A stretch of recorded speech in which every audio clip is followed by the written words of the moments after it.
think I'm still recovering from Saturday.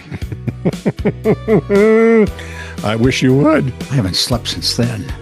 Hope you've all listened to the new hit song by Expired Past called The Great Hamilton Bus Meander.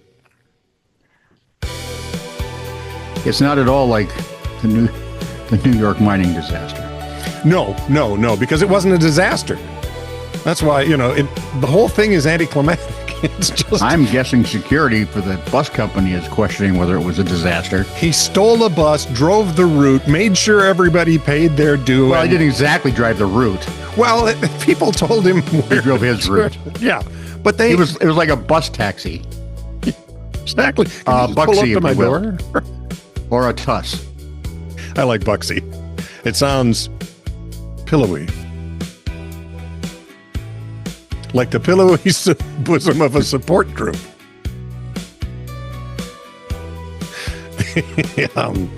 My mom told me there'd be days like this. She just never said every one of them would be. You may want to get started because I'm not going to, this isn't going to get better. No, it's not. Shut in up. No possible way. Like, subscribe, and follow us. Although for the life of me right at this moment, I can think of no reason why. Anyway, like, subscribe, follow. The bell's there. Hit the bell. If you leave a comment, that'd be cool. If you have something longer in the form of a question, comment, conundrum, or snark.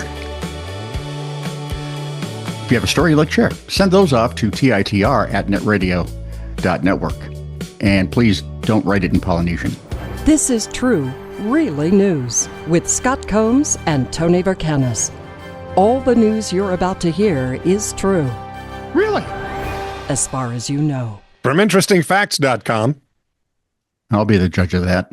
In 1950, and I never knew of this. This is the first time I've heard of this. In 1950, so 8 years before we were born, the now defunct A.C. Gilbert Company began to sell the U-238 Atomic Energy Lab. Yes, you in the back with the hair. They're selling? Oh yeah, it was it was a toy lab set intended to both entertain and educate children. And you watch Paddington ever?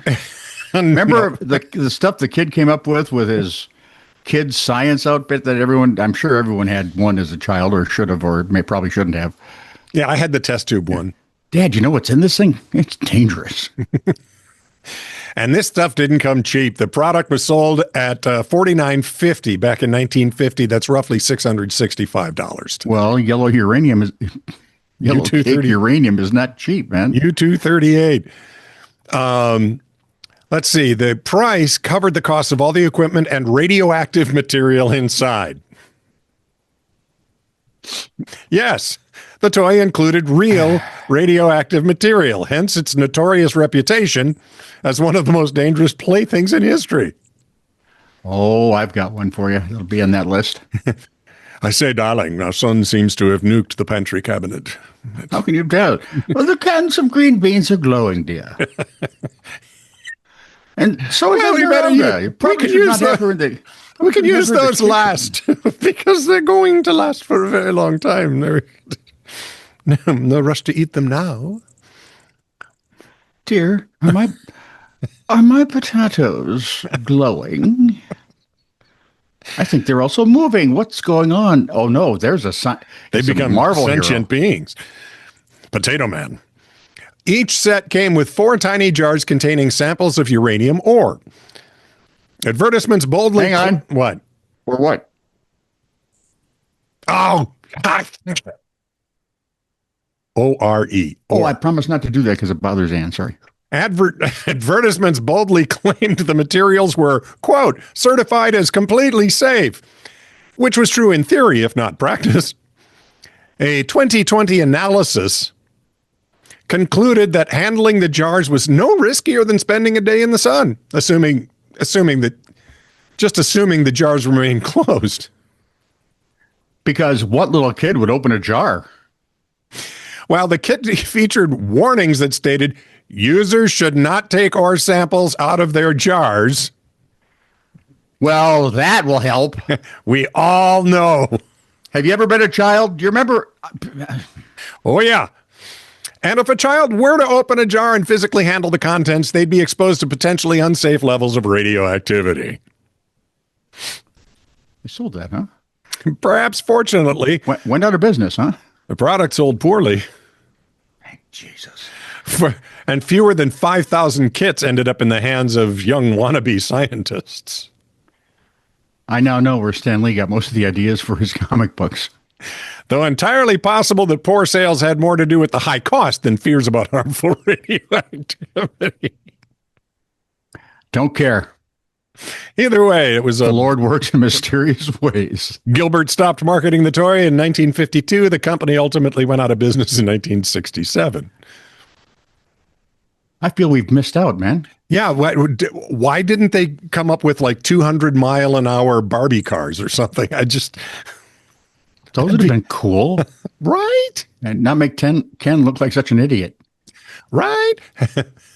And a guy dressed up like Ken for Halloween. Now, I did ask him, can you prove it? He said, not with my pants on. So if you was hoping to avoid that, yeah. So that's a dangerous toy. Remember in the old days? Well, not the real old days, obviously. When the biggest hazard we usually had about toys was, they were choking hazards. Well, that and jarts.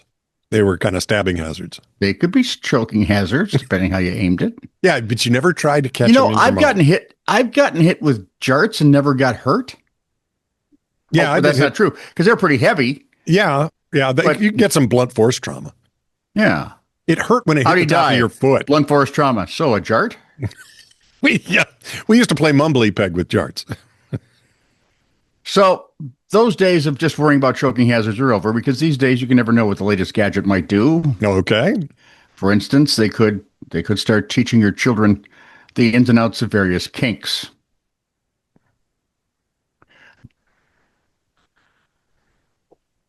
That's what Kuma the teddy bear did. Oh my. The teddy bear is equipped with an AI-powered computer system and a speaker so that it can converse with children. However, researchers found that those conversations easily go beyond even the PG-13 rating. Right. A group studying toy safety found that if Kuma wouldn't steer the conversation away if it was given a slightly naughty prompt, well, there you go. In fact, it would really get into it, escalating the conversation with graphic details. In addition, the bear would teach the kids other behavior I suspect their parents wish they wouldn't. Like, it would tell you how you can light a match or where the knives are usually kept in the house. Where's the extra key? What's the safe word? Following the report, the manufacturer pulled the teddy bear from the market. No word on how many they may have sold before that. It was marketed as Folo Toy, AI Teddy. And he's a cute little bear. He's got a scarf. Yeah. And apparently a dungeon with knives. Ooh. Well, it's a dungeon. Ooh. They sold for $99.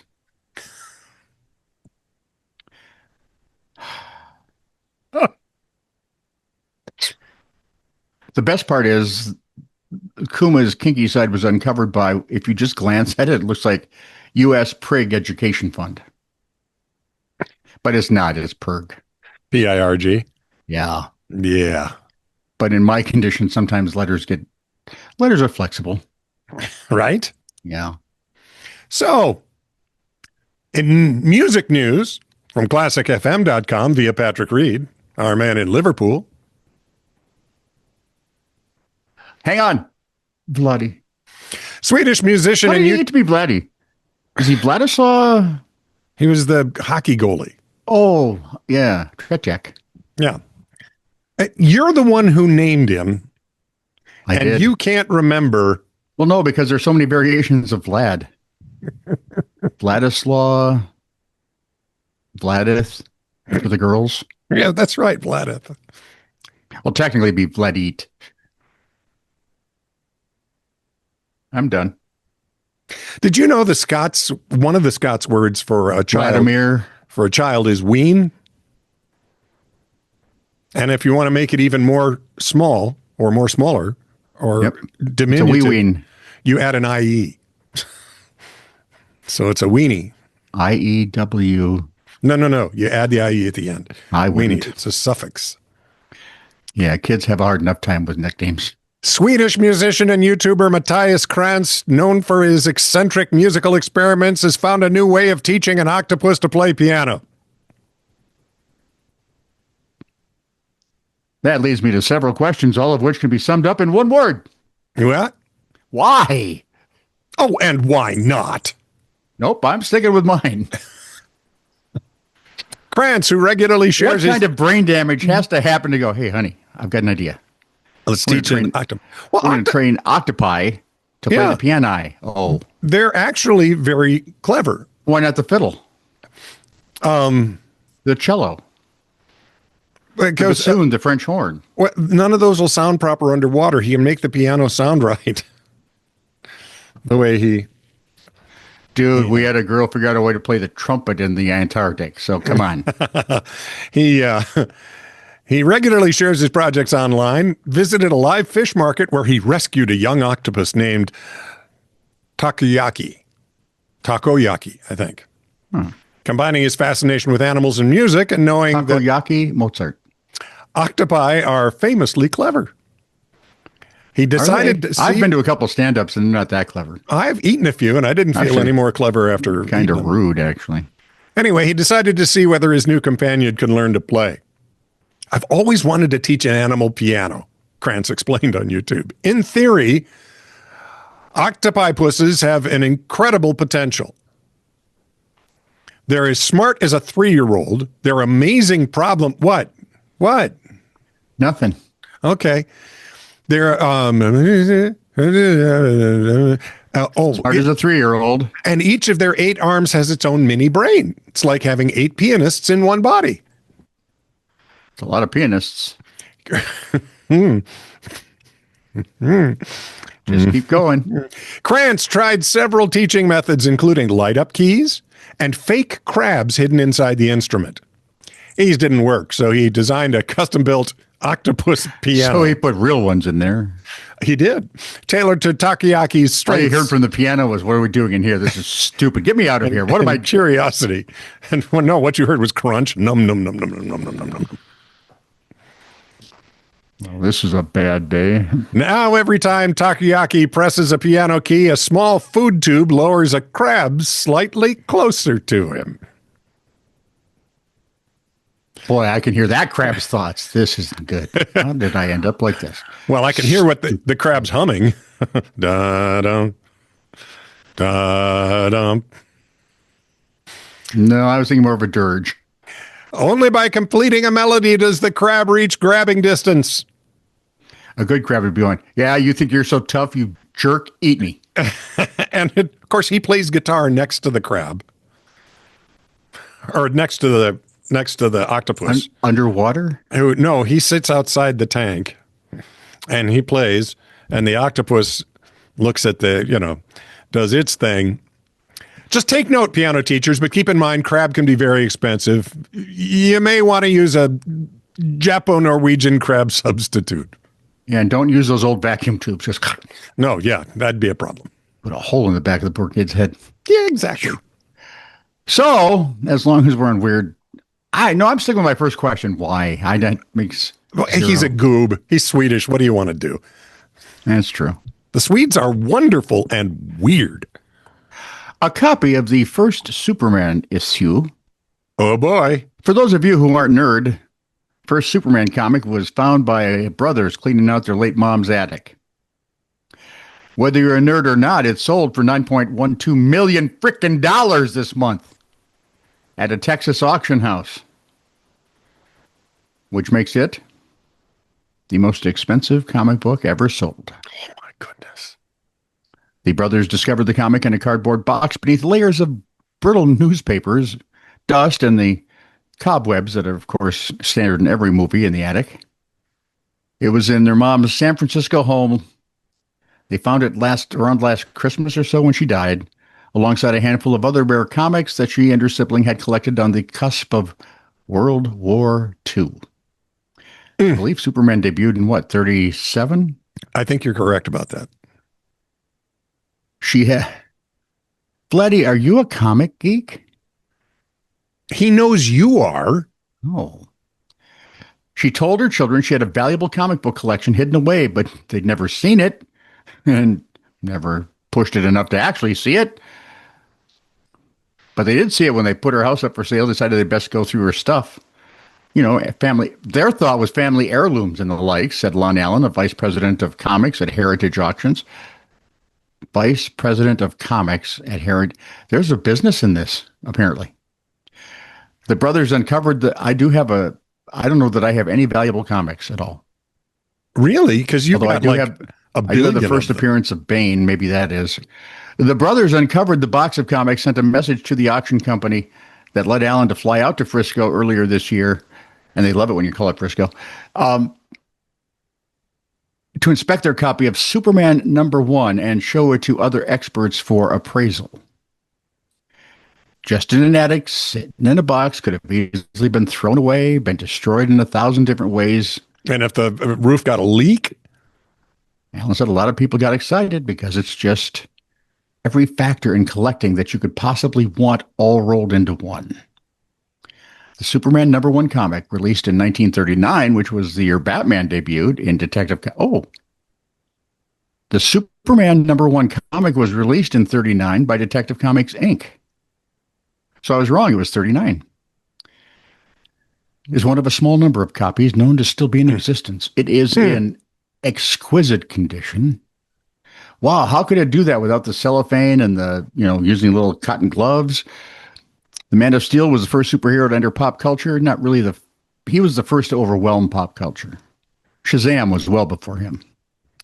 Captain Marvel, the real one, not the thing that Marvel has now. The Man of Steel was the first superhero to enter pop culture, helping boost the copy's value among collectors alongside its improbable backstory that it just hung out in an attic for the better part of 80 years. Doing nothing. The water damage probability alone. Exactly. Well, that's what I was thinking. Or mice, bats. The previous record for the world's most expensive comic book was also Superman. Maybe it was 37 because it was an Action Comic #1 that first introduced the Man of Steel. Yep. As part of an anthology, which is what Action Comics used to be. Yep. Early. That thing sold for $6 million. Another Superman #1 sold for $5.3 million 3 years ago. A small in-house advertisement in the comic book helped experts identify it as originating from the first edition of the 500,000 print Superman #1. First print ever. So there's probably fewer than 500 left roaming the continent. It wasn't given any special protection, but the cool Northern California climate helped preserve it, leaving it with a firm spine, vibrant colors. That's what I want to see. Cool. And crisp corners, according to a statement. The copy was, and I was right, if you see the package on the top left, it says 9. Yeah. 9 out of 10 rating by the grading company, meaning it only had the slightest signs of wear and aging, because it is, after all, 39, 49. It's over 58 years old. The three brothers, now in their 50s and 60s, did not wish to be identified due to the windfall involved, nor did the buyer of the comic book want to let his name out in the open. I'm certain they're blood relatives. I would have no doubt. Not simply a story about old paper and ink, one brother said. This was never just about a collectible. This is a testament to memory, family, and the unexpected ways the past finds its way to us. Hey, that was rather well said, young man. 9.12. So that would be $9,120,000, correct? That's what I'm hearing. And right now, all the IRS people that listen to us have calculators out going, all right, now our percentage of that would be... Well... but you're in California, so that must be really good. Doesn't the auction house cover that? I don't know how that works. A month? I think they might. I don't know I'm sure they get a percentage of the sale. Yeah. So it's like if these guys see 3 or 4 million, if they say 3 million, they should be happy as all get out. Yeah, but you take that and I'd throw it right back in their face. That's what I'd do. I would turn it into gold bullion first, though. That way, when it hit them in their face, I could still retrieve it. Otherwise, they would just grab it and keep it. Like smart people would. Now I'm a little jealous. You're a little everything. This is true, really news. Send email to TITR@netradio.network.